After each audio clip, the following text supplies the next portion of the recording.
Hey everyone, how's it going? I'm Gary Hibner here, a YouTube guitarist from South Africa, and in this video we're going to take a look at EQing low-tuned high-gain guitars.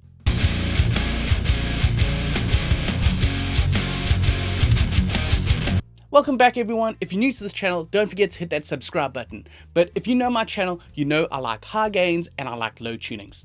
So in this video, we're going to take a look at how you can process and EQ those low-tuned high-gain guitars so that they sit better in the mix. It's going to be a very simple technique that you can try on your side as well. I use the stock EQs in my DAW, and then I also reach out for an SSL style EQ, which are very easy to find as well, which I will mention in this video. So I'm going to be using my PRS Mike Mashock baritone that's tuned to drop A sharp, so it's not super low, but it is on the lower end where it's lower than your standard tuning. And you can apply these same tricks even if you're going lower and using different types of amp tones. For the amp tone, I'm going to be using Otto Audio's 1111. This is a really great new amp sim that's been released. You can watch my video over here where I do a full review on it, and also there's an affiliate code where it gives you 50% discount on the amp sim. So let's take a listen at what this guitar riff sounds like before any processing is applied.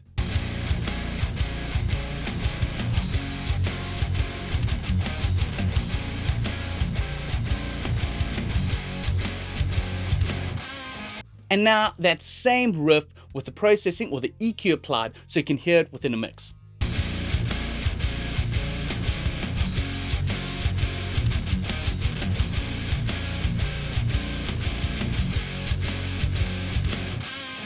As you can hear, that sounds much better in the mix.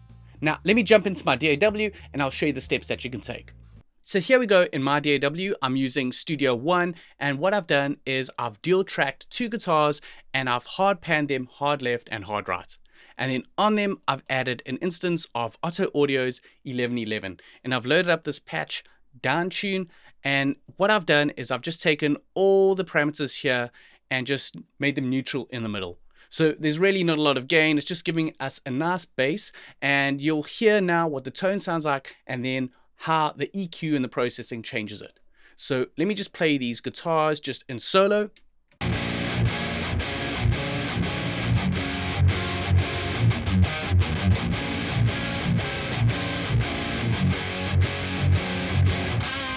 And now I'm going to play it with the bass and the drums.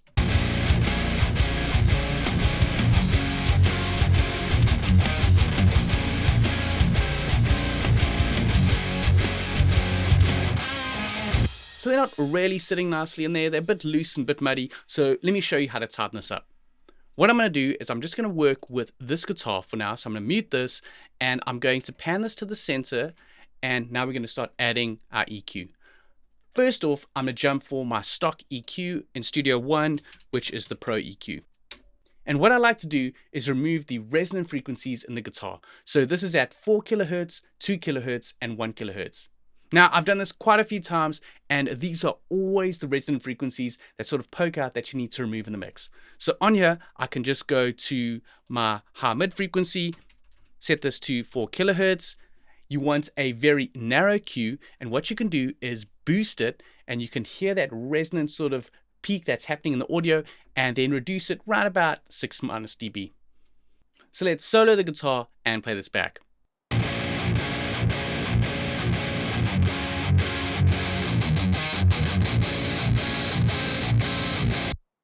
Can you hear that sort of resonant frequency over there? So now I'm just going to sweep this across, and you'll hear at how 4K it really jumps out.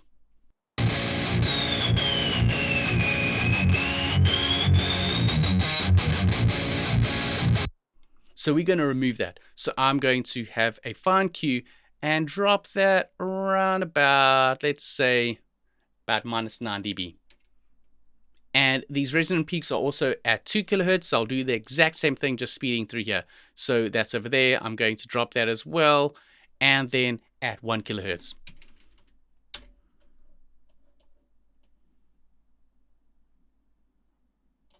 Then what I also like to do is cut out any low end that we don't need on the guitar. Even when you're tuned low, you really don't need these lows. They're going to be occupied by the bass. So what you're going to do is get a low cut, have quite a steep curve, and cut up to around about 90 Hertz, let's say. Okay, so that's got rid of the sounds and frequencies that I don't really want. And then after this, I'm going to add an SSL style EQ because I really like to shape the tone with these types of EQs. And for this, I'm going to jump for my Brainworks SSLG.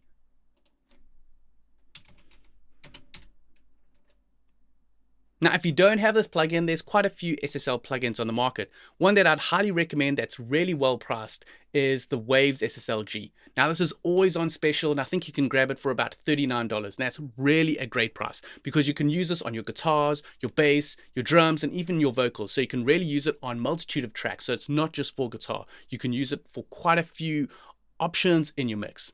So let's jump into this.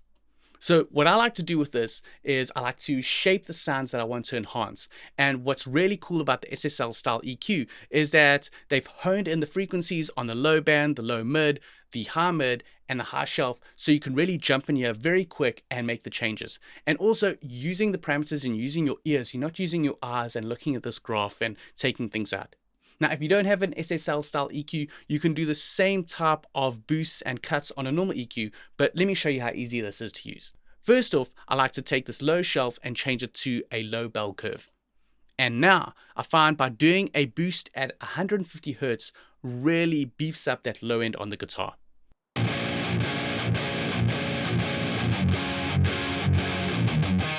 You just need about 3 dB of gain. And on this low mid frequency, I like to get rid of some further resonant frequencies that I don't really like. And at 1 kilohertz, it really gets a bit nasty and nasal sounding. So I'm going to make the Q really fine. I'm going to boost this up so you can hear that resonant frequency and then cut it out.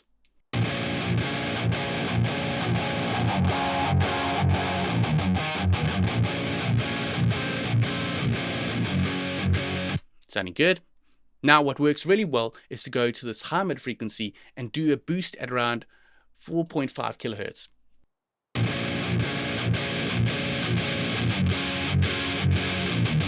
You get this nice sort of presence and brilliance that enhances the sound in the guitar there. And then finally, on this high shelf, it's really nice at 8 kilohertz to just do a slight boost here to give some more high-end clarity and sparkle in the sound.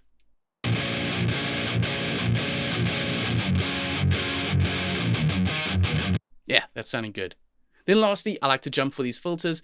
Even though on this EQ over here, I did a low cut, I like to do another cut over here just to get rid of any low frequencies that we don't need.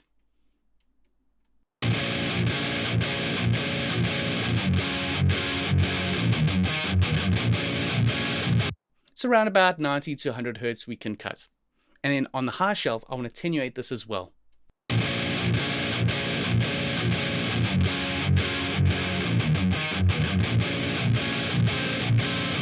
A good thing to do is to push it so that it's going a bit further than you really want and then bring it back.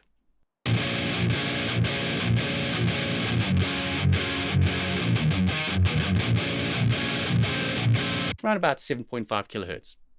Okay, so there we've used the filters and the EQs.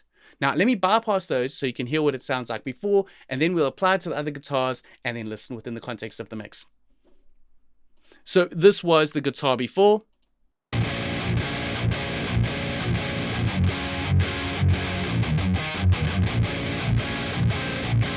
And now with the stock EQ, removing the resonant frequencies and this SSL style EQ.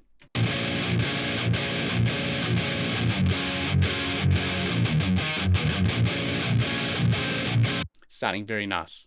Now you're going to hear a big difference when I use both the guitar tracks and then add in the bass and the drums.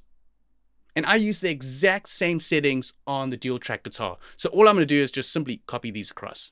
So it's got exactly the same settings.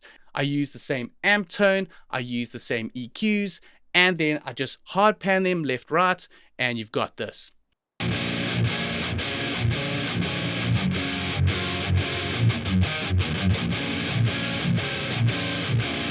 And then one last thing that I really like to do is I like to take both my guitar tracks, so they're over here, and I like to pack them into a folder and then assign them to a bus channel. Now, the reason for doing this is then I can have overall control of the guitars. So I'm just going to label this guitars, And then for the bus, I'm going to go and add a bus channel for that. So now with the guitars, I've got total volume control. And the reason for this is that I can easily just jump for this and change the volume when I bring in the rest of the elements. And just one last thing that I like to do on the guitars is just add some slight saturation. Now with Studio One, you've got this very cool plugin called the saturation knob. And it's actually a free plugin that you can get for other DAWs. And this will just slightly enhance the harmonics on the guitar.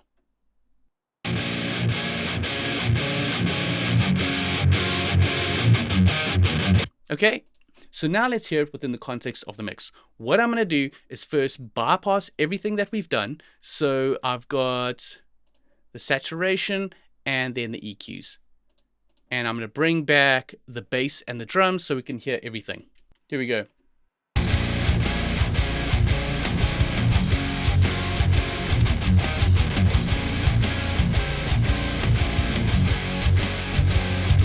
Now let's add the changes that we did with the EQ, adding the bus channel and saturation.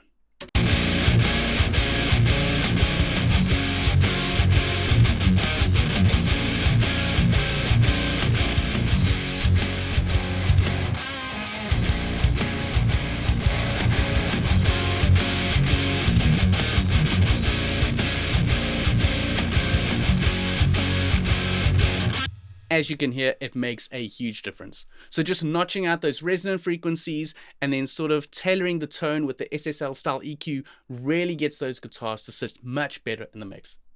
Now, another important thing is the bass guitar. So if I just mute this bass and play back the guitars, you'll hear how the guitars sound pretty good, but by adding in that bass, it really gels everything together and creates this low, heavy tone.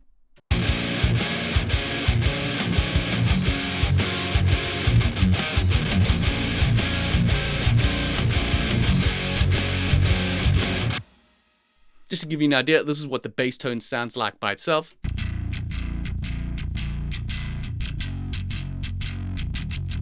I'll probably get into some bass tones in another video, but for now we're just focusing in on the guitars. So I hope that gives you some ideas as well on how to process your low-tuned high-gain tones as well, and get them sitting much better in the mix.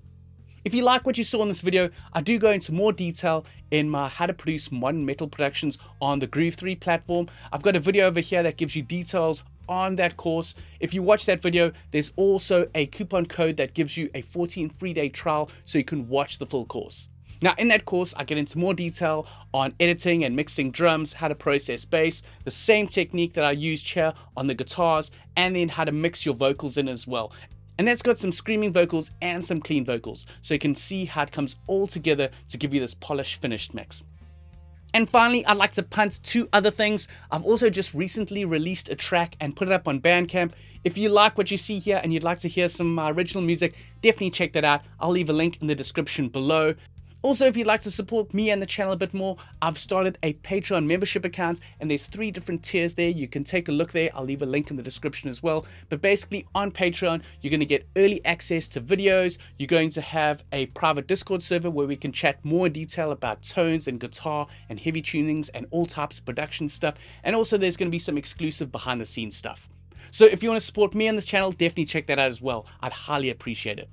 Also, don't forget to leave some comments below. I'd love to hear what you thought of this video. Also, give it a like if you liked the video. And if you're new or you haven't already, hit that subscribe button. And also don't forget to click on that bell to be notified of future videos. And lastly, I'd like to give a huge shout out to my Patreons, Stefan and Salim. Thank you so much, guys. I'll check you in the next one.